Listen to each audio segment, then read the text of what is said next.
नमस्कार, स्वागत है आपका इंडिया न्यूज में। सवाल तो बनता में हम सवाल तो उठाएंगे, तमाम मेहमान हमारे साथ जुड़ेंगे, लेकिन सबसे पहले हमारे साथ राज्यसभा सांसद बीजेपी से हरिनाथ सिंह साहब जुड़ चुके हैं। बहुत स्वागत है आपका हरिनाथ जी इंडिया न्यूज के मंच पर।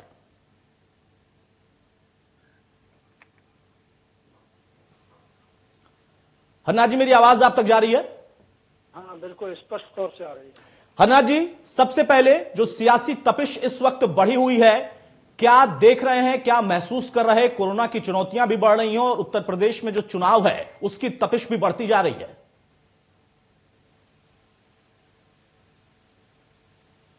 जब कोरोना का कहर आया था जी, तो आदरणीय मोदी जी के नेतृत्व में आदरणीय योगी जी ने बहुत कुशलता के साथ जो है उसके ऊपर काबू पाया था जी। और आगे भी यदि ये किसी प्रकार की बीमारी बढ़ती है तो हमको पूर्ण विश्वास है कि आदरणीय योगी जी के नेतृत्व में उत्तर प्रदेश पूरी तरीके से सुरक्षित रहेगा। किसी प्रकार की कोई चिंता की बात नहीं। हरिनाथ जी, चुनौतियां होती हैं और आप लोग राजनीति में हैं, सक्रिय राजनीति करते हैं, तो चुनौतियों से आप डरते भी नहीं हैं, लेकिन एक समय में जब कोरोना लोगों को डरा रहा, उस बीच में राजनीतिक जब लगातार सरगर्मी बढ़ रही है, तो कई लोग ये कहते हैं, आम लोग कहते हैं, और आप लोगों से भी लोग जुड़ते होंगे तो कहते होंगे कि हम सबको रोका जा रहा है इधर आने जाने से, लेकिन रैलियां हो रही हैं। इसको लेकर आप लोग कुछ मंथन कर रहे हैं, क्योंकि ये आज का सबसे बड़ा मुद्दा हो चुका है। एक तरफ जहां सियासी रैली है, लेकिन कोरोना की भीड़ इकट्ठा ना हो, लोग इकट्ठे ना हो, इस बात का जिक्र भी हो रहा। देखिए, उत्तर प्रदेश सरकार जो है पूरी तरह से समर्थ सरकार है और प्रत्येक क्षेत्र में सफलता प्राप्त करने का आदरणीय योगी जी का क्या नाम बन गया है पूरी जी। हाँ, और वो आने वाली कोई भी चुनौती होगी उसको वो पूरी तरीके से कंट्रोल करने में पूरी तरीके से समर्थ है। ठीक है, अब वो जो मूल मुद्दा है जिस पर हम बहस भी करने जा रहे हैं, जिस पर लेकर आज बहुत ज्यादा सवाल खड़े हुए हैं, आपने चूंकि चिट्ठी लिखी है और खुद आपका ये मानना है, मांग है कि योगी जी मथुरा से चुनाव लड़े। क्यों ये मन में आया? क्यों ऐसा आपको लगा कि अगर योगी मथुरा से चुनाव लड़ेंगे तो उसका कोई प्रभाव रहेगा सियासी तौर पर? कोई बड़ा सिनेरियो आप देख रहे हैं, कैनवस देख रहे हैं आप?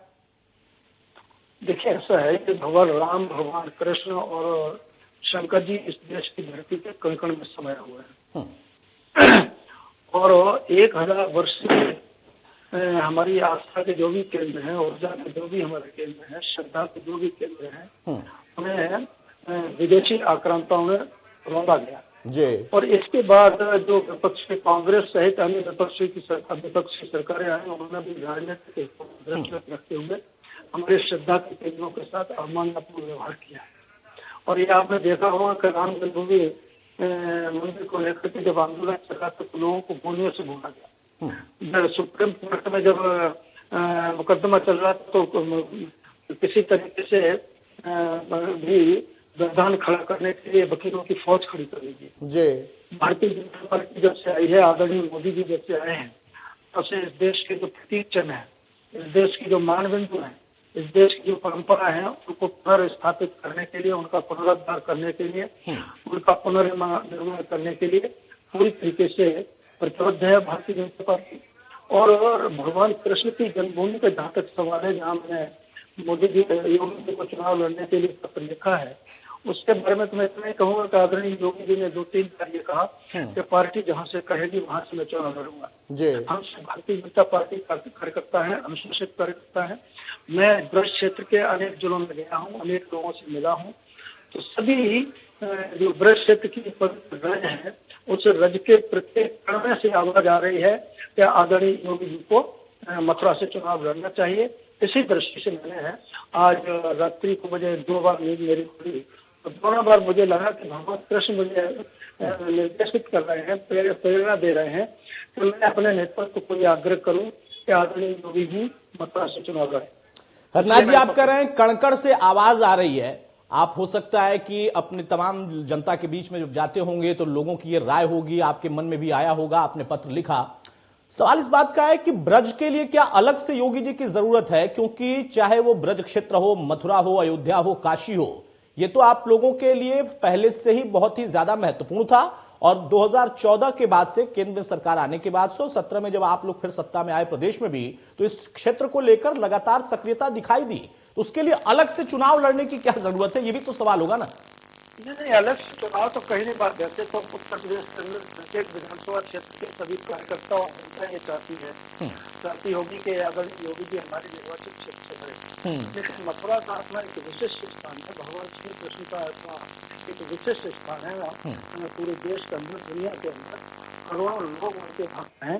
तो इस दृष्टि से ये मैं तो मध्यस्थ के रूप में एक तरीके से काम कर रहा हूँ भगवान कृष्ण और अपनी पार्टी नेतृत्व के बीच में। जो मुझे निर्देशित भगवान कृष्ण ने रात्रि को 2 बार किया और उसको मैंने उस भावना को अपने नेतृत्व के पास पहुंचाया है। तो अरनाथ जी, आप ये कह रहे हैं कि हाँ, भगवान कृष्ण का संदेश आप पहुंचा रहे हैं पत्र के माध्यम से। रात्रि में 2 बार आपको संदेश मिला जी। लेकिन अब यहां पर जो दूसरा राजनीतिक संदेश होता है, आप लोग बखूबी जानते हैं, क्योंकि जब आप राम का जिक्र करते थे, आपकी पार्टी राम मंदिर का, भगवान राम का जिक्र करती थी, तो अखिलेश यादव कहते थे कि कृष्ण हमारे हैं, हम कृष्ण की बात करते हैं। तो अब यहां पर भगवान को लेकर भी अलग अलग लड़ाई शुरू हो जाएगी। आपको नहीं लगता कि हाँ, जो संदेश है उस संदेश को ऐसे देखा जाए कि अब मथुरा को भी और ज्यादा सम्मान देना है, ब्रज क्षेत्र का जो एक अपना पहले से रहा है, धरोहर जो रही है, उसको बढ़ाना है और वो संदेश जाना चाहिए।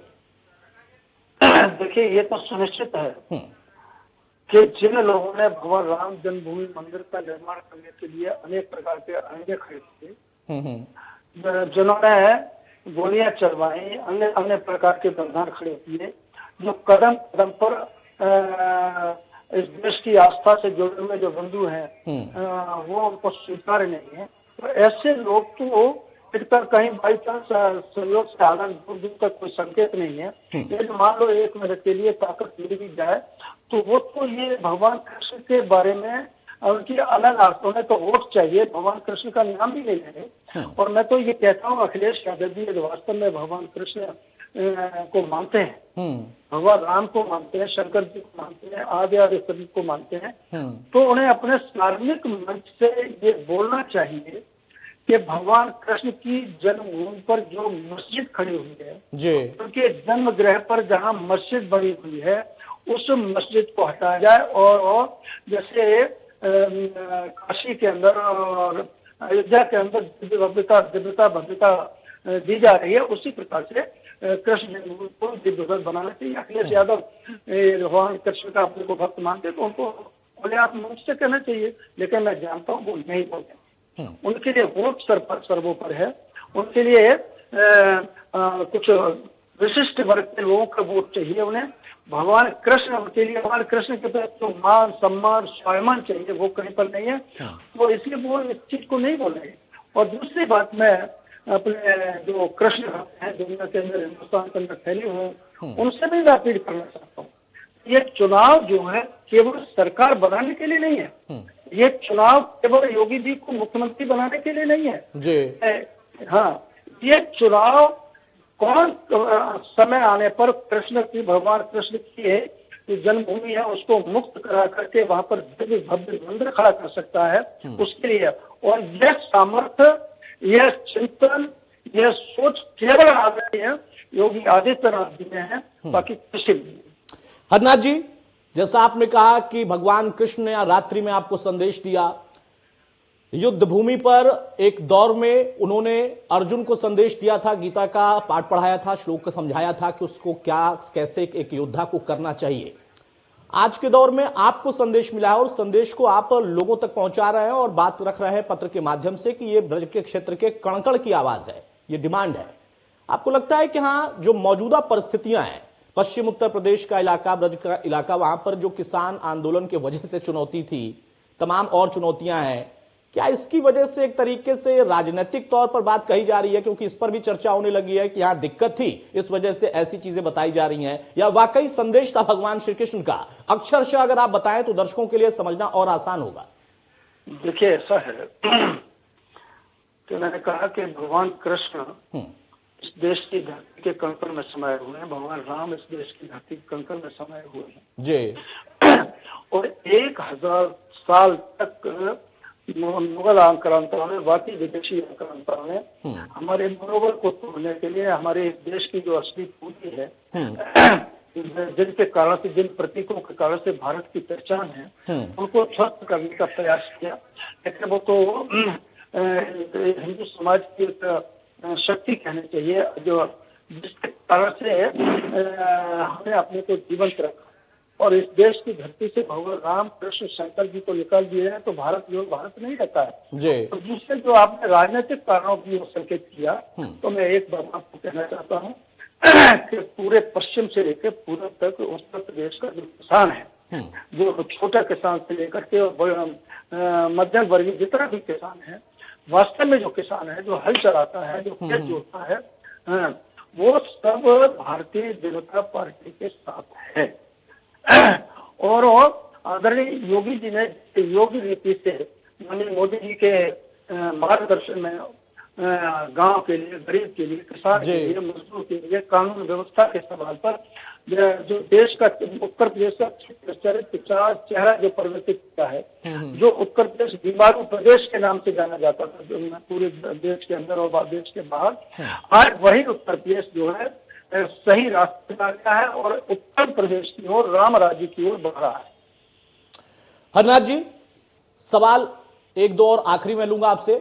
मौजूदा दौर में या कभी भी राजनीति में हां में भी सवाल होता है, ना में भी सवाल होता है। आपको लगता है आपने जो संदेश मिला भगवान श्री कृष्ण से, आपने उसको पत्र के माध्यम से पहुंचा दिया, यह आपका लोकतांत्रिक अधिकार भी है, मौलिक अधिकार भी है, लेकिन जैसे ये सवाल उठा तो लोगों ने कहा कि गोरखपुर से स्थिति खराब थी, इस वजह से देखिए इस तरीके की बात कही गई है। क्योंकि जैसा मैंने कहा कि राजनीति में हां पर भी सवाल होता है, ना पर भी सवाल होता है। आपको नहीं लगता है कि राजनीतिक लोगों को, अलग विपक्षी पार्टियों को एक मौका मिल जाएगा माहौल बनाने का? ऐसा है, ये देश का दुर्भाग्य है कि हिंदुस्तान के अंदर जो विपक्ष है, चाहे वो उसके नेता राहुल गांधी जी हो, चाहे अखिलेश जी हो, चाहे मायावती जी हो, इस देश की पवित्र मिट्टी की जो सुगंध है, उससे तीसरी मारती उन्हें पहचान नहीं। और देश से जुड़े भी पिछले 7 वर्ष में जितने भी मुद्दे आए, चाहे वो पाकिस्तान के ऊपर एयर स्ट्राइक किया गया हो, चाहे कश्मीर, वो क्या नाम है, कश्मीर के अंदर धारा 370 समाप्त की गई, 3 समाप्त किया हो, या भगवान राम की जन्मभूमि मंदिर निर्माण की बात रही, चाहे गांव गरीब किसान के मजदूर के जुड़े हुए मुद्दे रहे हों, जो आदरणीय मोदी जी और योगी जी ने जिनको बड़े सकारात्मक तरीके से आगे बढ़ाने का काम किया है। विपक्ष ने हमेशा सदैव नकारात्मक क्या नाम है, सोच सामने रखा है। और ये नकारात्मकता है, एक भयानक रोग होता है, जैसे शरीर के अंदर टीबी हो जाती है, हार्ट की बीमारी हो जाती है, लीवर की बीमारी, इसी प्रकार से यह नकारात्मकता भी एक रोग है जो विपक्ष के लोगों को लग गया है। इसलिए किसी भी अच्छे काम को ये स्वीकार नहीं कर सकते, न ही उसकी प्रशंसा कर सकते हैं। और इन सब लोगों को तो आपने देखा है, इस देश को तबाह करने पर तुले हुए हैं। किसानों को किसान सम्मान निधि जो आदरणीय जो मोदी जी दे रहे हैं, वो उनको समझ में नहीं आता है। लोगों को गांव के अंदर जो है फ्री आवास पड़ा है गरीबों के लिए, वो उनको पसंद नहीं है। गाँव के क्या नाम है, ये 0 बैलेंस से खाते खोले गए, उसका भी उन्होंने मजाक उड़ाया था कि गरीबों के खाते में जो पैसा भेजा जा रहा है, क्या नाम, फ्री अनाज गरीबों को दिया जा रहा है, ये उनको पसंद नहीं है। तो वो उनका जो नकारात्मक, ये जो रोग उनको लगा हुआ है नकारात्मकता का, इसलिए सही बात समझ में नहीं आएगी। ठीक है हरनाथ जी, एक आखिरी सवाल बस आपसे। जैसा आपने कहा कि भगवान कृष्ण ने आपको संदेश दिया, आपने वो बात बड़े मंच पर पहुंचा दी, बाकी पार्टी को तय करना है, मुख्यमंत्री को तय करना है, आलाकमान को तय करना है। लेकिन मुख्यमंत्री ने भी, खुद योगी आदित्यनाथ ने भी कई बार इसका जिक्र किया है कि अब मथुरा की बारी है। इधर आपका जो संदेश वहां तक पहुंचा है और जो उन्होंने अपनी बातों से संकेत दिया था, आपको उम्मीद है कि हां यह संदेश स्वीकार होगा? ऐसा है, भारतीय जनता कहा कि भारतीय जनता पार्टी हिंदुस्तान के अंदर एकमात्र पार्टी है जो इस देश के प्रतीक चिन्ह है, जो इस देश के प्रेरणा के पुण्य है, जो इस देश की शक्ति के पुण्य है, उनके प्रति पूर्णतः हम विश्वास करते हुए आगे बढ़ रहे हैं। और इस देश को जो असली भारत है वो भारत बनाना चाहते हैं। और उस दिशा में योगी जी ने ये जो कहा है कि मथुरा, अयोध्या का काम हो गया, काशी का काम हो गया, मथुरा की बारी है, इसके लिए मैं उनका हार्दिक अभिनंदन और वंदन करता हूँ। और मैं उनसे अपील करता हूँ, ब्रज की रज के कण से जो आवाज उठ रही है कि भगवान के आदरणीय योगी जी को मथुरा से चुनाव लड़ना चाहिए, वो मैं केंद्रीय नेतृत्व से अपील करूंगा कि मैंने जो पत्र भेजा है उस अपील को स्वीकार करें। चलिए, बहुत शुक्रिया हमारे साथ जुड़ने के लिए हरनाथ जी और अपनी बात विबाकी से रखने के लिए। तो हरनाथ जी राज्यसभा सांसद, उनका कहना है कि भगवान कृष्ण उनके सपने में एक तरीके से आए और उनको संदेश दिया, जिसको पत्र के माध्यम से उन्होंने पहुंचा दिया है आला कमान तक।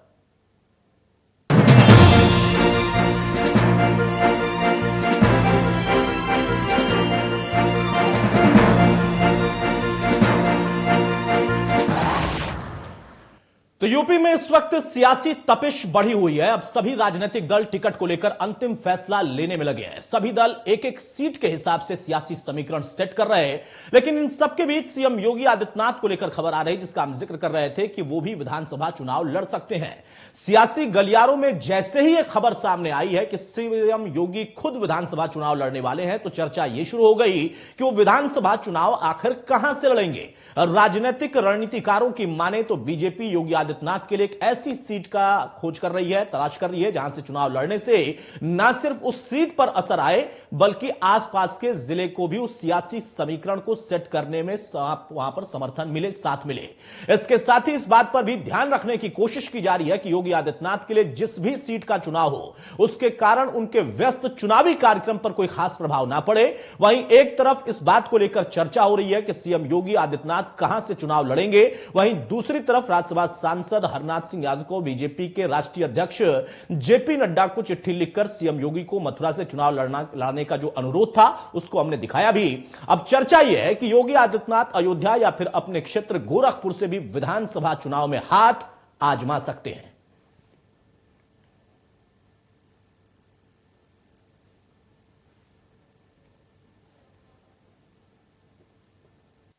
हमने कहा था अयोध्या में प्रभु राम का भव्य मंदिर निर्माण का कार्य प्रारंभ कराएंगे। मोदी जी ने कार्य प्रारंभ करा दिया है ना, खुश हैं? अयोध्या में राम मंदिर बनने से खुश हैं सभी लोग। और अभी काशी में भगवान विश्वनाथ का धाम भी भव्य रूप से बन रहा है, आपने देख लिया ना। और फिर मथुरा वृंदावन कैसे छूट जाएगा, वहां पर भी काम भव्यता के साथ आगे बढ़ चुका है। हमने कहा था। वहीं यूपी सरकार में कैबिनेट मंत्री रामनरेश अग्निहोत्री ने योगी आदित्यनाथ के चुनाव लड़ने पर क्या कहा है, सुनिएगा। बहुत अच्छा सुझाव है, मैं स्वागत करता हूं। माननीय मुख्यमंत्री जी तो प्रदेश की किसी भी सीट पर लड़ेंगे, वहां अपार बहुमत से विजयी होंगे। और अच्छा होगा कि अगर वो मथुरा से लड़ें या ब्रज क्षेत्र की किसी भी सीट से लड़ें, तो उनका स्वागत है। और हमारे ब्रज क्षेत्र की जनता भारी बहुमत से मुख्यमंत्री जी को विजयी बनाएगी, ऐसा मुझे विश्वास है। बहरहाल, तो जहां एक तरफ मुख्यमंत्री योगी आदित्यनाथ के चुनाव लड़ने को लेकर इस वक्त गहमा गहमी है, चर्चा है, वो भी गोरखपुर के साथ साथ मथुरा यानी ब्रज क्षेत्र से, जैसा अभी हम जिक्र भी कर रहे थे। उसी बीच में अखिलेश यादव भी चुनाव लड़ेंगे, इस बात को लेकर भी चर्चाएं तेज हो गई हैं। अखिलेश ने भी अपने मुंह से इस बात को रखा है। अब यहां पर सियासी समीकरण जहां बिठाने की कोशिश है, वहां दो बड़े चेहरे, एक जो कि इस वक्त सत्ता में काबिज है और सत्ता चला रहे हैं, और दूसरा जो कि पूर्व में सत्ता चला चुके हैं, भविष्य में फिर से सत्ता मिल जाए इसकी वो कोशिश कर रहे हैं। तो वहां उन दोनों के चुनाव लड़ने को लेकर भी बहुत खास चर्चा है। इसके पहले भी हमने देखा कि अखिलेश ने भी चुनाव किया था कि दो जगह से चुनाव कहां से लड़ा जाए, या फिर उसके बाद वहां पर भी जिक्र हुआ कि पिछले चुनाव में प्रधानमंत्री भी शायद दो जगह से चुनाव लड़ सकते हैं। यह सब कुछ होता रहा। राहुल गांधी भी अमेठी से वायनाड तक गए। लेकिन इस विधानसभा चुनाव में मौजूदा परिस्थितियां क्या कहती हैं, क्योंकि जहां एक तरफ बीजेपी दावा कर रही है कि हर हाल में हमारी जीत होगी, वहीं अखिलेश का कहना है कि मुख्य विपक्षी दल इस वक्त बहुत मजबूती से खड़ा हो गया है। तो वहां पर भी अब इसका एक तरीके से दांव पेंच गिना जा रहा, देखा जा रहा। हमारे साथ कुछ खास मेहमान हैं, उनसे मैं आपको तारुफ कराता हूं। चर्चा में आगे बढ़ते हैं। राजूदास महंत हनुमानगढ़ी के हमारे साथ हैं, बहुत स्वागत है राजूदास जी आपका। आरपी राजन है, प्रवक्ता समाजवादी पार्टी के, बहुत स्वागत है आरपी राजन आपका। विशाल राजपूत है, प्रवक्ता कांग्रेस के, बहुत स्वागत है विशाल आपका। सत्येंद्र सिंह है, राजनीतिक विश्लेषक, हमारे साथ, बहुत स्वागत है सत्येंद्र जी आपका। और डॉक्टर कौशलकांत मिश्र भी हमारे साथ हैं बीजेपी की तरफ से, बहुत स्वागत है कौशलकांत जी आपका। सबसे पहले कौशलकांत जी, शुरुआत में आपसे ही कर रहा हूं। जो इस वक्त आवाज उठी है, और अभी हम हरनाथ सिंह से बात भी कर रहे थे, उनका कहना है कि भगवान कृष्ण ने उनको रात्रि में संदेश दिया, उन्होंने पत्र लिखकर सबको बताया है। देखिए, इसमें कोई आश्चर्य होने की बात नहीं है। योगी जी कहीं से भी चुनाव लड़ेंगे, पूरे प्रदेश से वो विशालतम जीत से वोटों से जीतेंगे, इसमें कोई शक शुबा नहीं है। लेकिन हाँ, अगर वो मथुरा से जीतते हैं, लड़ते हैं, तो वहां का विकास और तेजी से होगा। और मुझे लगता है कि जो हमारी विचारधारा है, हमारी विचारधारा कल्चरल, सांस्कृतिक और जो धार्मिक विचारधारा है, उन सबको एक ये कहें कि ज्यादा बल मिलेगा। और मुझे लगता है कि पूरे प्रदेश में और पूरे देश में एक बहुत ही अच्छा संदेश जाएगा। और सिर्फ अगर वो मथुरा से चुनाव लड़ेंगे तो पूरे प्रदेश में एक संदेश जाएगा, देश में संदेश जाएगा, जिसका फायदा यह है कि और जगहों पर, पूरे हिंदुस्तान में जो भी सांस्कृतिक स्थान है, जो भी कल्चरल स्थान है, जो भारत के हिंदुस्तान के लिए जरूरी है, वहां पे एक अच्छा संदेश जाएगा। और इसका एक लार्जर आउटकम देखना चाहिए इसको। ठीक है, आरपी राजन, लार्जर आउटकम आप कैसे देख रहे हैं? चर्चा है कि अखिलेश खुद भी कह रहे हैं कि वो भी चुनाव लड़ सकते हैं, योगी जी के लिए चुनाव लड़ने की मांग हो रही है, भगवान कृष्ण खुद संदेश भिजवा रहे हैं। आप इसका लार्जर एस्पेक्ट क्या देखते हैं? क्या लगता है आपको कि अगर योगी आदित्यनाथ मथुरा की धरती पर आते हैं और ये एक राजनीतिक अगर दांव भी है, तो उसका कैसा प्रभाव होगा? देखिए मित्र, चुनाव तो कोई भी लड़ सकता है, अच्छी बात है, स्वागत है माननीय मुख्यमंत्री जी चुनाव लड़े। हम तो चाहेंगे जनता के बीच में जाए, कम से कम जनता के बीच में अब जाने का मूड तो उन्होंने बनाया है। चाहते हैं चाहे जहां से वो चुनाव लड़े, सब लोग, लोकतंत्र में कोई भी कहीं से भी चुनाव लड़ सकता है। लोकतंत्र में सबको चुनाव लड़ने का अधिकार है। वो मुख्यमंत्री है, कहीं से भी चुनाव लड़े, उनका स्वागत करता हूं। और ये तो जनता बताएगी ना कि उसका कितना इम्पैक्ट पड़ेगा, कितना जो है प्रभाव पड़ेगा। राजनीतिक इम्पैक्ट तो आप बताएंगे ना, जनता तो बताएगी, राजनीतिक इम्पैक्ट तो आप बताएंगे ना। हाँ, मैं बता, आप क्या कर लीजिए। राजनीतिक इम्पैक्ट, गोरखपुर से आदरणीय मुख्यमंत्री जी गोरखपुर से आते हैं, गोरखपुर का तो विकास कर नहीं पाए, गोरखपुर का जल भराव तो दूर कर नहीं पाए, गोरखपुर की टूटी सड़कें दूर कर नहीं पाए। गोरखपुर की आज क्या स्थिति है? कितने गोरखपुर स्मार्ट सिटी बनाने की बात कहे थे, गोरखपुर छोड़ो, कितने स्मार्ट सिटी छोड़ दो, मैं कहता केवल गोरखपुर को ही बता दें कि कितना स्मार्ट हो गया गोरखपुर। उस जो मुख्यमंत्री जी का क्षेत्र है, जिस क्षेत्र से मुख्यमंत्री जी आते हैं, वहीं पर पुलिस जो है होटल के अंदर हत्या कर सकती है, मार सकती है, वहां पर घटनाएं होती हैं, वहां पर बड़ी बड़ी घटनाएं महिलाओं के साथ हो जाती हैं। तो वो जनता देख रही, जनता ने देखा। राजनीतिक इम्पैक्ट यही है। मतलब आप ये कह रहे हैं कि गोरखपुर को सैफई जैसा बना देना चाहिए था, कम से कम इतना तो कर देते। बिल्कुल बनाना चाहिए। मैं जहां से आऊं, मैं जहां से चुन के आऊं, उस क्षेत्र के बारे में तो हर व्यक्ति को चिंता होनी चाहिए। मुख्यमंत्री पूरे प्रदेश के है ना, सिर्फ गोरखपुर के थोड़े ना है। मैं तो, लेकिन किसी भी जो है सांसद या विधायक का पहला कर्तव्य है उसकी विधानसभा क्षेत्र में कोई समस्या ना हो। और बात रही मुख्यमंत्री की, तो बाकी प्रदेश को छोड़ दें, पहले अपनी विधानसभा दोस्त कर लें, अपना वोट पक्का कर लें। डॉक्टर कौशल जल्दी से एक टिप्पणी, उसके बाद विशाल राजपूत के पास जाऊंगा। दिखेगा। देखिए, अगर गोरखपुर की बात करें तो गोरखपुर को पहले फेमस था किस चीज से? दिमागी बुखार से। हर साल वहां पे बच्चों की मौत होती थी, हर साल वही एक प्रॉब्लम आती थी। और आजाद भारत के इतिहास में पहली बार ऐसा हुआ है कि इस शासन में गोरखपुर में पिछली साल, उसके पिछली साल और उसके पिछली साल दिमागी बुखार से बच्चों की जो मौत है, उनका नंबर 75 से 80% तक कम हो गया है। ये हुआ हेल्थ लेवल पे विकास। उसके अलावा गोरखपुर में एम्स आया, गोरखपुर में करीब 30,000 करोड़ का इंफ्रास्ट्रक्चर बूस्ट हुआ है। गोरखपुर में पूरी मूलभूत तरह से परिवर्तन किया जा रहा है, चाहे शिक्षा की बात हो, चाहे स्वास्थ्य की बात हो, चाहे इंफ्रास्ट्रक्चर की बात हो। और गोरखपुर को मैं जो बोल रहे हैं, मैं इनसे कहूंगा कि एक बार अगर पहले इन्होंने गोरखपुर देखा हो, तब उन्हें समझ में आएगा कि आज के गोरखपुर में क्या फर्क है। और सिर्फ गोरखपुर, ठीक है डॉक्टर कौशल, मैं आऊंगा। बिल्कुल, मैंने इसीलिए कहा कि सिर्फ गोरखपुर की बात नहीं है, मुख्यमंत्री जो होते हैं उनके लिए हर पूरा प्रदेश और हर एक जिला सभी महत्वपूर्ण होते हैं।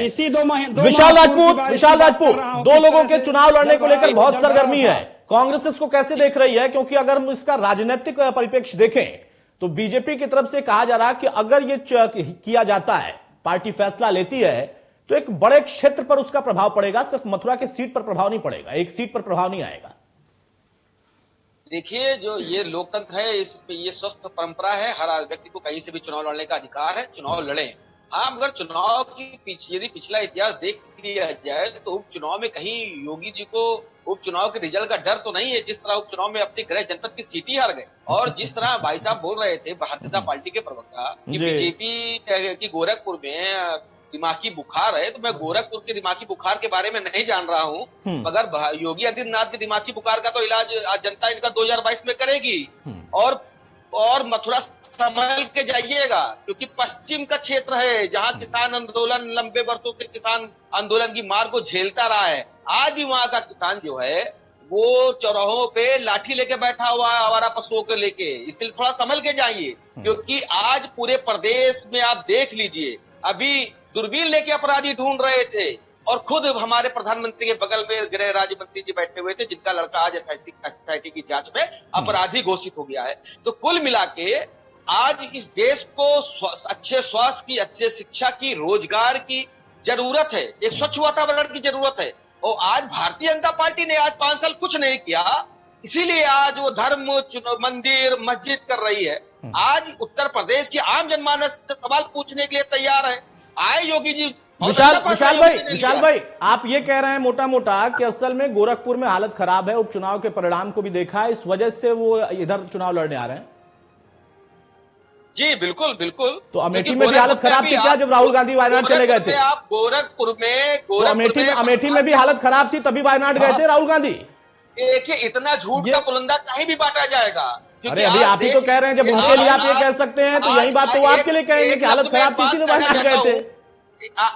देखिए, आज भारतीय जनता पार्टी धर्म की जय हो, धर्म का नाश हो, प्राणियों में दुर्भावना हो और देश का सत्यानाश हो, इसके ऊपर निकल चुकी है भारतीय जनता पार्टी। तो आज क्या है, आज उत्तर देने का समय भारतीय जनता पार्टी का है। और आज कुछ उत्तर तो आप लोग भी देंगे ना, ऐसा थोड़े ना कि एक तरफा उत्तर वही देंगे। अगर आप उनसे सवाल पूछेंगे तो वो भी आपसे सवाल पूछेंगे। अगर आपके नेता वायनाड जाए तो आप कहेंगे नहीं ये सवाल नहीं है, और अगर मथुरा है तो आप कहते हैं कि वहां हालत खराब है इसलिए। बहरहाल मान जी को चर्चा में शामिल कर रहा हूं। राजू दास जी, कैसे आप देख रहे हैं, क्योंकि खुद मुख्यमंत्री कई बार कह चुके हैं कि अयोध्या, उसके बाद मथुरा, काशी, कैसे हम इसको छोड़ दें, हर एक धर्मस्थली जो है उसको हम अपने आप में सहेजेंगे, उसका जो इतिहास है उसको फिर से वापस देंगे। आज क्यों कांग्रेस या फिर समाजवादी पार्टी के प्रवक्ता ये कह रहे हैं कि असल में हालत खराब है इसलिए यहां पे जा रहे हैं? स्वीकार कर रहे हैं वो जाए, कोई दिक्कत नहीं है, लेकिन वजह बता रहे हैं वो। नहीं। देखिए, ऐसा है कि पहले तो मैं साधुवाद दूंगा तमाम प्रवक्ता को जिन्होंने हमारी सनातन संस्कृति को स्वीकार किया। जो हिंदू हो गए और हिंदू की बात करने लगे, अभी तक ये लोग एक वर्ग एक संप्रदाय की बात करते थे। सभी प्रवक्ता को ढेर सारा शुभकामना, बहुत बहुत आभार, बहुत बहुत। ठीक है, राजनीति है, आरोप प्रत्यारोप लगाते रहिए, कोई दिक्कत नहीं है। आप मोदी जी को गाली दीजिए, आप खूब योगी जी को गाली दीजिए, कोई दिक्कत नहीं, लेकिन आप सनातन धर्म संस्कृति को बोको हराम, ISI आप हिंदू मत करिए, आप को गाली मत दीजिए, आप भगवान राम को गाली मत दीजिए। आप जिस प्रकार से मोदी का विरोध करते करते देश का विरोध करना शुरू कर देते हैं,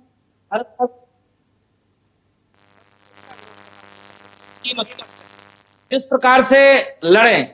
हम ही लोगों ने मांग किया था, अभी भारत के यशस्वी गृह मंत्री अमित शाह जी आए हुए थे, तो मैंने मांग किया कि जिस प्रकार से अयोध्या में भव्य दिव्य राम जन्मभूमि निर्माण कार्य चल रहा है, मथुरा में बाबा विश्वनाथ का कॉरिडोर बनाया है, उसके साथ साथ अभी थोड़ा सा जो मस्जिद वहां की है, मस्जिद का पीछे का आकार देखेंगे तो आप अचंभा मानेंगे। पीछे का जो आकार देखिए, उसमें आधा मंदिर लटका हुआ है और एक तरफ उसी पर मस्जिद हुआ है। हमका भी कहेगा मेरे साथ नाइंसाफी हुई, मैंने कहा उसको भी देखने की जरूरत है। उसके साथ साथ माननीय गृह मंत्री जी, मैं आपको सदा प्रदान करता हूं, और आप भगवान श्री की जन्मभूमि भव्य और को बनाए, आपके नेतृत्व में ही बने। उन्होंने आश्वासन दिया, उन्होंने कहा इस प्रकार अयोध्या, मथुरा, काशी के साथ साथ सबके साथ विकास पूरे देश में। अभी एक प्रधानमंत्री बोल रहे थे कि भाजपा खाली लड़ाती है, खाली धर्म की बात करती है। अरे महोदय, आपने क्या किया? आपको तो जिम्मेदारी मिली थी ना, 70 वर्षों तक आपने क्या किया? पहनकर एक को खुश करने के लिए हमको गाली दिया, टोपी पहनाने का शुरू किया आपने, और हमको ISI से दिया, और कितना आपने परिवर्तन आ गया। देखिए अभी भारतीय जनता पार्टी के लोगों ने मंदिर के नाम पर अयोध्या की जमीन को बेचने का बोल दीजिए, आप बोल दीजिए, मैं आपको थोड़ा याद दिला रहा हूँ। बर्दाश्त नहीं, आपको दर्द हो रहा है ना, तकलीफ हो रही ना, मैं दर्द नहीं हो रहा है, आपके सवाल, मैं किसी पार्टी का उत्तर दे रहा हूँ। सुन लो, मैं बोलने का अवसर दूंगा। अरे साधुओं को गुस्सा शोभित नहीं देती है मान्यवर, हम भी हिंदू हैं।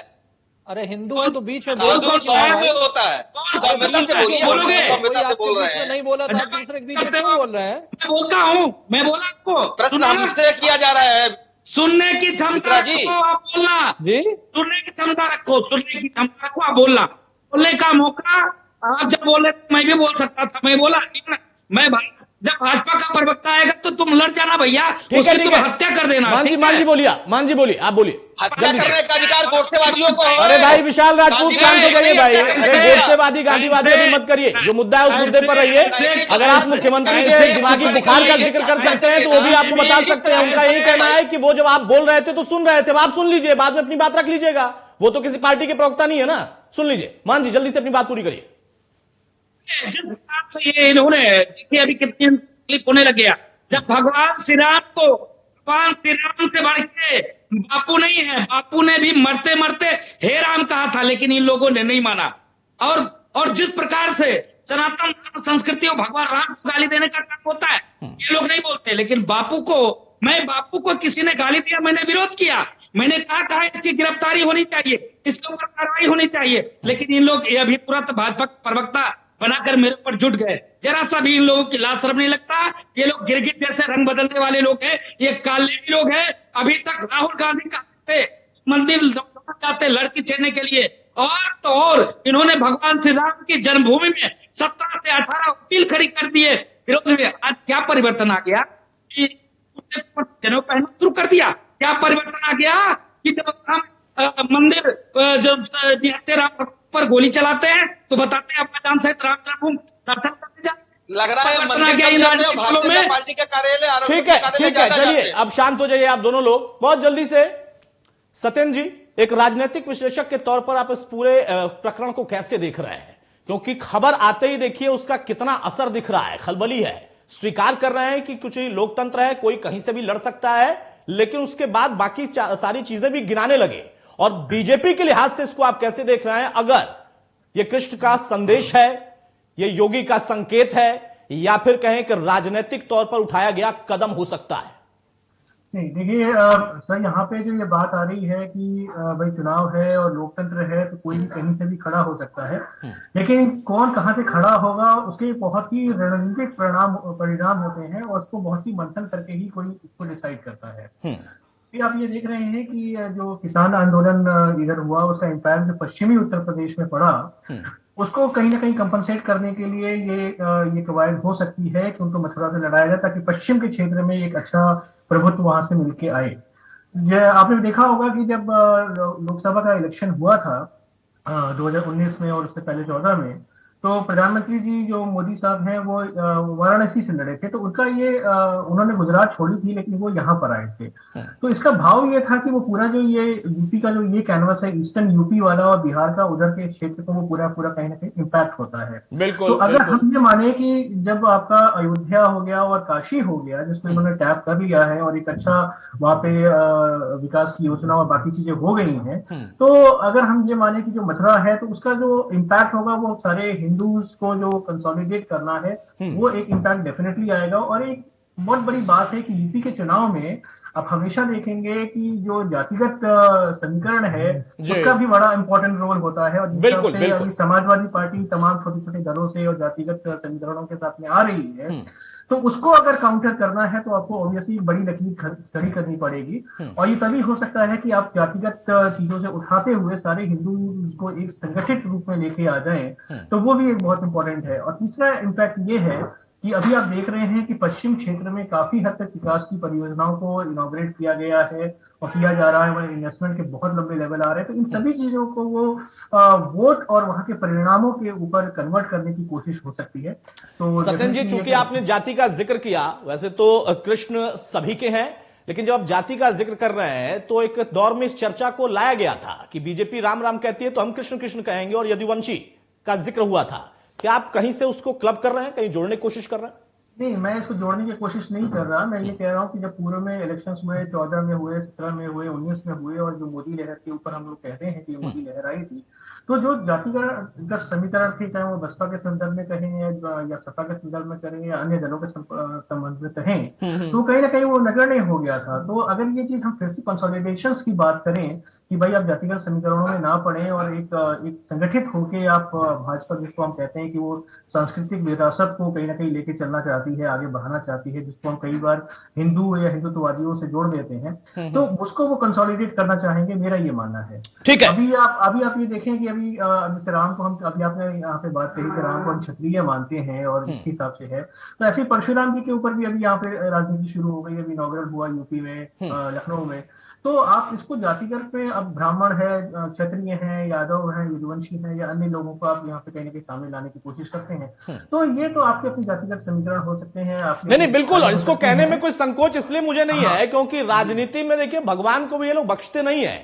उनका एजेंडा राम का था, ये तो कहते हैं, लेकिन अपना एजेंडा भी कभी परशुराम बन जाते हैं, कभी कृष्ण बन जाते हैं। तो उसको भी हमने देखा है, जनता उसको भी देखती है। वो तय जनता को करना है कि कौन उनके नाम पर राजनीति कर रहा है और कौन वाकई उनको सम्मान दिलाना चाहता है, उस क्षेत्र को बढ़ाना चाहता है।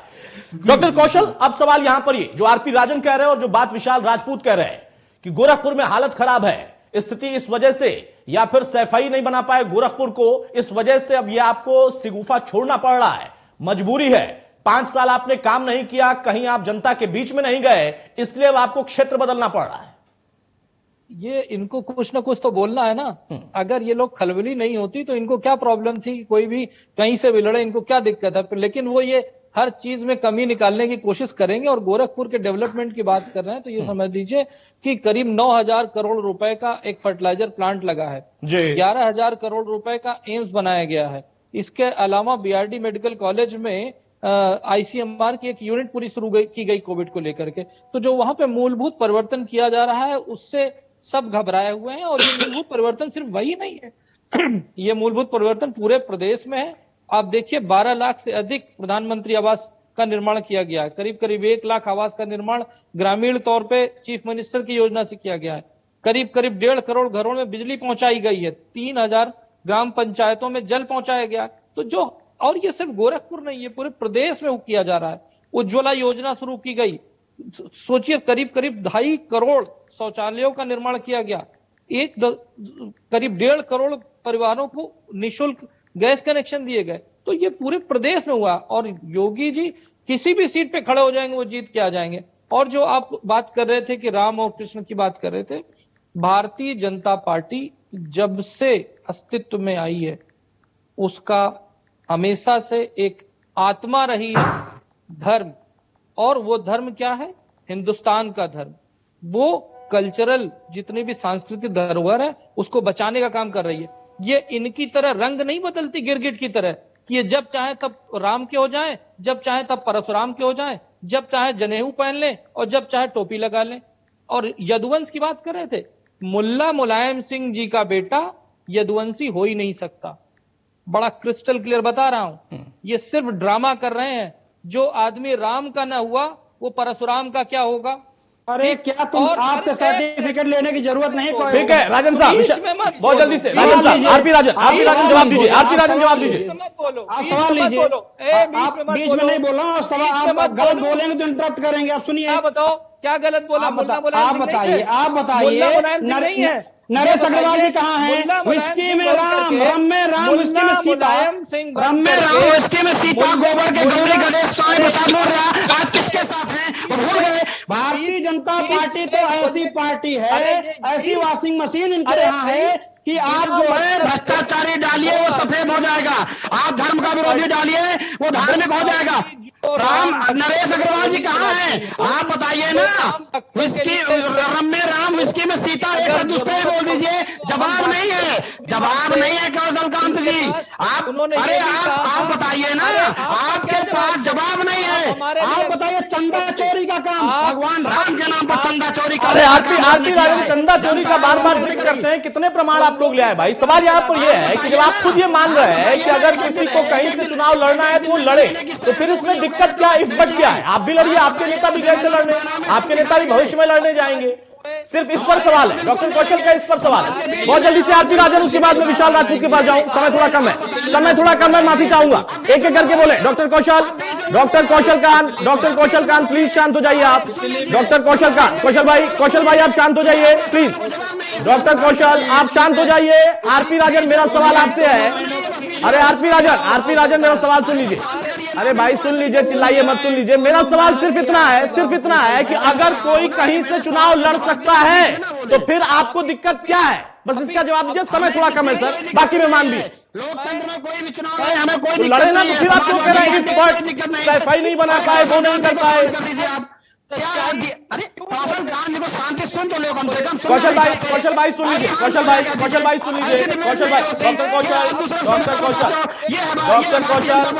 कौशल आप शांत हो जाइए, वरना मुझे ऑडियो कम कराना पड़ेगा सर। एक एक करके प्लीज।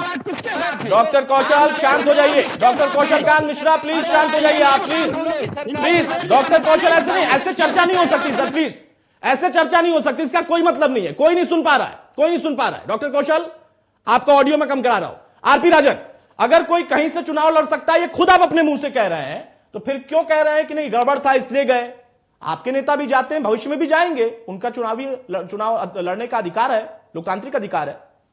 अपनी पार्टी को कोई दिक्कत नहीं, कोई कहीं से चुनाव लड़े, वो चुनाव लड़े। जनता जवाब दे, कौन जनता के साथ है? अरे सुन तो लीजिए, सुनना नहीं चाहते क्योंकि आपका जवाब नहीं है। आपने जवाब दिया, मैं आपका जवाब नहीं, क्योंकि आप लोग केवल ढोंग करते हो, भगवान राम के नाम पर ढोंग करते हो। नरेश अग्रवाल जी ने कहा था रम में राम, विस्की में सीता, वो कहाँ है आज? अरे जवाब नहीं आपका, जनता देख रही है। अरे तो नरेश अग्रवाल ने कहा था तो उनको आपने निकाल दिया था क्या? आपने भी तो उनको अपने पास ही रखा था, मौका देख के वो वहां चले गए। आपने भी तो उस पर कोई आपत्ति नहीं की थी। अगर नरेश अग्रवाल ने कहा था आरपी राजन, तो आपने कोई आपत्ति की थी क्या? उनको पार्टी से निकाल दिया था क्या उस बयान पे? बहरा नहीं, वो इनके साथ है, मुझे पता है। कभी आपके राम कभी उनके राम, यही तो राजनीति है। मुझे पता है कि आज वो कहाँ है, लेकिन वो पहले कहाँ थे, ये भी आप याद करिए ना। बहरा विशाल राजपूत, आप दोनों को शांत कर रहा हूं, आप दोनों को ऑडियो डाउन प्लीज। विशाल राजपूत, बहुत जल्दी से मेरा प्रश्न इतना है, हर एक नेता को अधिकार है, फिर क्यों इसमें दिक्कत है? अगर वो आते हैं ब्रज के क्षेत्र से चुनाव लड़ते हैं तो स्वागत होना चाहिए। आपको लगता है कि आप जाके पूर्वांचल से लड़ सकते हैं, आपके नेता कोई बड़ा नेता प्रियंका गांधी खुद जाके चुनाव लड़ सकती हैं, तो आप जाकर लड़िए, किसी को आपत्ति करने का कोई अधिकार नहीं। का विकास क्या दिखाओगे? विशाल राजपूत आप दोनों को ऑडियो डाउन कर रहा हूं सर, प्लीज ऐसे मत करिए, ये कोई बहस का तरीका नहीं है। प्लीज आरपी राजन और डॉक्टर कौशल दोनों लोग शांत हो जाइए। विशाल राजपूत आपसे सवाल था मेरा। जनता का जवाब देने का समय है, चिल्लाने का समय नहीं है। काम की जवाब नहीं दे सकते जनता का, इसीलिए चिल्ला रहे हैं। ये किसी को इसीलिए करते थे।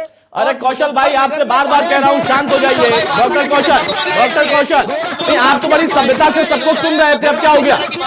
अरे शांत हो जाइए डॉक्टर कौशल शांत हो जाइए, ऐसे चर्चा नहीं होती है ना, बिल्कुल ऐसे शांत हो जाइए, चर्चा नहीं होती है सर, प्लीज।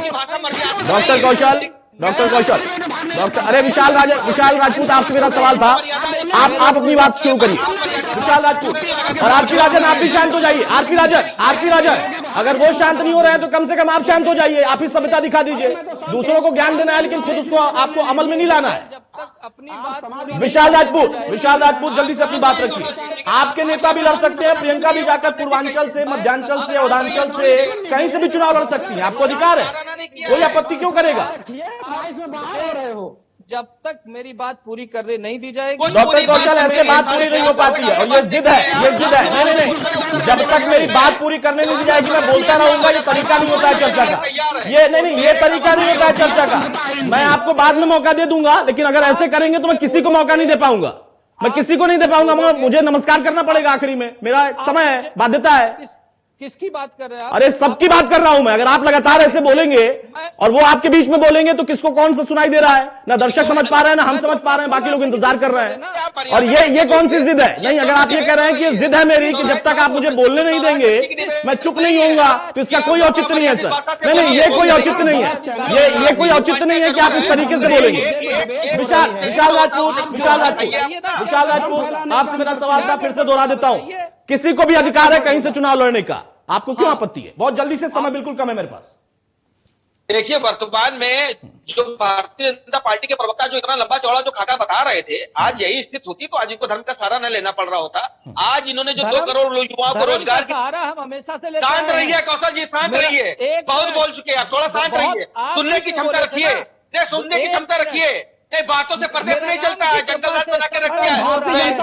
इनको शांत रखिए थोड़ी देर, यदि भाई करते हैं सबका। अरे इतना डरिए नहीं भाई, 2022 का चुनाव है, शांत रहिए, डरिए मत, आपका डर शांत रहिए। बोलिए। अरे भाई डॉक्टर कौशल शांत हो जाइए प्लीज सर, मैं आपसे गुजारिश कर रहा हूँ। ये तो तरीका नहीं, आप तो बड़े अनुशासन वाली पार्टी से है ना डॉक्टर कौशल, आप तो बड़े अनुशासित पार्टी से है, तो थोड़ा सा तो अनुशासन दिखाइए ना। एकदम नहीं, आप देखिए, नहीं दिखाएंगे, एकदम नहीं दिखाएंगे, और ना ही मैं बर्दाश्त करता हूँ। नहीं, बर्दाश्त करने वाली कौन सी बात है इसमें? बर्दाश्त करने जैसा क्या है? आजादी में कितना बर्दाश्त, चर्चा करने की मर्यादा होती है। आप अगर ऐसे ही लगातार बोलेंगे तो ना आपको कोई सुन पा रहा है और ना ही आपकी बात कहीं पहुंच पा रही है। बोलते रहिए, आप बोलते रहिए। अभी मैं नमस्ते जब कर दूंगा यहां से, फिर भी आप बैठकर बोलते रहिएगा सर, कौन सुनेगा? मैं कह रहा हूं मेरे समय की बाध्यता है। विशाल राजपूत जल्दी से कंक्लूड करिए। विशाल राजपूत, अभी इन्होंने जो अपना लंबा चौड़ा व्याख्यान बताया, मैं उस पर बात करना चाहता हूँ। बहुत जल्दी से सर, इतना लंबी भूमिका नहीं बना सकता मैं। पास पीने का पानी नहीं है, 3000 स्कूलों में भी पीने का पानी नहीं है। स्मार्ट सिटी का काम 70% से ज्यादा अभी हुआ नहीं है। आप खुद सोचिए, 45,000 से ज्यादा डॉक्टरों की इस स्टेट में कमी है। प्रदेश में आज युवा जब अपनी हक और हुकूक की बात करता है तो विधानसभा के सामने उसको लाठी से पीटने का काम किया जाता है। जब किसान अपने आय को दुगने की बात करता है तो उसको कई महीने तक उसको बॉर्डर में बैठाल कर सभी मौसम की मार को झेलने का प्रताड़ना दी जाती है। इनका मंत्री का बेटा किसान के ऊपर गाड़ी चला देता है और ये उसको अपने बगल में बैठा के महिमा मंडल करते हैं। तो आज खुद देखिए महंगाई, आज महंगाई में 2000 में आपको बताना चाहता हूं कि 2014 में क्या रेट थे और आज क्या रेट है। 400 वाला सिलेंडर 950 में बिक रहा है, तो आज 60 रुपए वाली दाल 150-250 में बिक रही है। तो किस में से दैनिक रोजमर्रा की जो दैनिक चीजें जो हैं वो आज आसमान में छू गई है। आपकी बातें सारी मैं स्वीकार कर लेता हूं, लेकिन मेरे मन में फिर एक सवाल उठता है कि धर्म का ये सहारा ले रहे हैं, तो धर्म का सहारा तो आप भी ले रहे हैं, मठ मंदिर आप भी जा रहे हैं, जनेऊ आप भी दिखाने लगे हैं, तो दोनों तो वही कर रहे हैं ना। फिर राजू दास साहब, बहुत समय कम दे पाऊंगा आपको, बहुत जल्दी से कमेंट करिएगा सर। सिर्फ इतना कि आपको लगता है कि हां एक अच्छा सुझाव है और ये अगर होगा तो उसका प्रभाव पड़ेगा एक धार्मिक क्षेत्र के लिए, एक महंत के तौर पर, राजनीति से इतर। नहीं, देखिए, बहुत बहुत साधुवाद दूंगा आपको, धन्यवाद दूंगा, आपने बोलने का मौका दिया। मुझको तकलीफ इस बात की है कि इतने बड़े बड़े पार्टी की प्रवक्ता जिस प्रकार से आपस में लड़ रहे हैं, देश दुनिया को क्या बताएंगे। तकलीफ, अभी तो हमको ज्ञान दे रहे थे, खुद लड़ रहे थे, लेकिन जिस प्रकार से देखिए, ऐसा है कि मैंने पूर्व में भी कहा कि आप गाली दीजिए, कोई दिक्कत नहीं है, लेकिन अभद्रता से पेश मत आइए। मैं हाथ जोड़कर निवेदन करता हूं, जिस प्रकार से लोगों ने हमको बरगलाया और आज क्या नौबत आ गई, कितना परिवर्तन आ गया, तो इसमें हर व्यक्ति को सतर्क और जागरूक रहने की जरूरत है। जिसने किया उसके लिए आम जनता करेगी, उसका करेगी। कौन राम को बेच रहा है, कौन राम को बदनाम कर रहा है, किसने राम क्या, किसने राष्ट्र के लिए क्या, हम हर व्यक्ति जानता है। हम किसी से ठीक है, नहीं ठीक है। बहुत जल्दी से सत्यन जी, फाइनल क्लोजिंग कमेंट। हलचल तो बढ़ गई है, इतना तो हम माने, अगर ये होगा तो इसकी हलचल दिखाई देगी, जैसा एक दौर में हमने देखा कि प्रधानमंत्री ने जब वाराणसी को चुना था तो हलचल कैसे बढ़ी थी। जी, बिल्कुल सही आप कह रहे हैं। और ये जो भी कैंडिडेट्स खड़े होते हैं, इसमें एक मुद्दा बहुत इंपॉर्टेंट मैं यहाँ पे कोट करना चाहूंगा, बिल्कुल अंतिम समय हो रहा है यहाँ पर, कि जैसे आप देखेंगे विकास एक मुद्दा हो सकता है, लेकिन विकास के मुद्दों पे ही अगर आप इलेक्शंस को जीतने की कोशिश करें तो आपने ये जरूर देखा होगा कि गाजीपुर से ये मनोज सिन्हा जी का क्या हुआ था। विकास उन्होंने बहुत किया था और उस टाइम पे उनके बीच में एक कहीं ना कहीं एक दुविधा थी कि वो बलिया से खड़े हों या गाजीपुर से खड़े हों। लेकिन वहां पे जब वो अपने खड़े हुए और वहां पे विकास करने के बावजूद भी उनको सीट नहीं निकाल पाए, तो इसका मतलब कहीं ना कहीं ये भी होता है कि भाई विकास हमेशा एक जीतने का पैमाना बने वैसा जरूरी नहीं है। बहुत सारे फैक्टर्स होते हैं, उन सारे फैक्टर्स का भी ख्याल रखना होता है और भारतीय जनता पार्टी इसमें काफी हद तक कॉर्पोरेट स्टाइल में काम ठीक है। आरपी राजन भाई, मैं माफी चाहूंगा, आप सबसे माफी चाहूंगा, आप मेरे पास बिल्कुल समय नहीं है, समय थोड़ा जाया हो गया आप लोगों के आपस की तकरार से। फिर भी मैं कहूंगा कि किसी के कहीं से चुनाव लड़ने से किसी और को अगर डर है तो उसको अपने डर का इलाज करना चाहिए, क्योंकि अधिकार सबको है, आपको भी अधिकार है, आप भी चुनाव कर सकते हैं कहीं अपना किस जगह से हमें जाकर हमारी नेता को जाकर चुनाव लड़ना है। बहुत शुक्रिया हमारे साथ जुड़ने के लिए, महन जी आपका, कौशल जी आपका, सत्येंद्र जी आपका, विशाल राजपूत आपका और आरपी राजन आपका भी। तो मुख्यमंत्री भी चुनाव लड़ेंगे और मुख्यमंत्री चुनाव अगर लड़ेंगे तो हो सकता है कि गोरखपुर के अलावा ब्रज की भूमि भी, यानी कह सकते हैं कि मथुरा जो कि संदेश एक आया है भगवान कृष्ण का, वो एक जगह हो सकती है। अखिलेश भी चुनाव लड़ेंगे, लेकिन सबको चुनाव जाकर जनता के बीच में ही लड़ना है। जनता सबको देख रही है कि किसने क्या किया और कौन क्या करेगा। नमस्कार।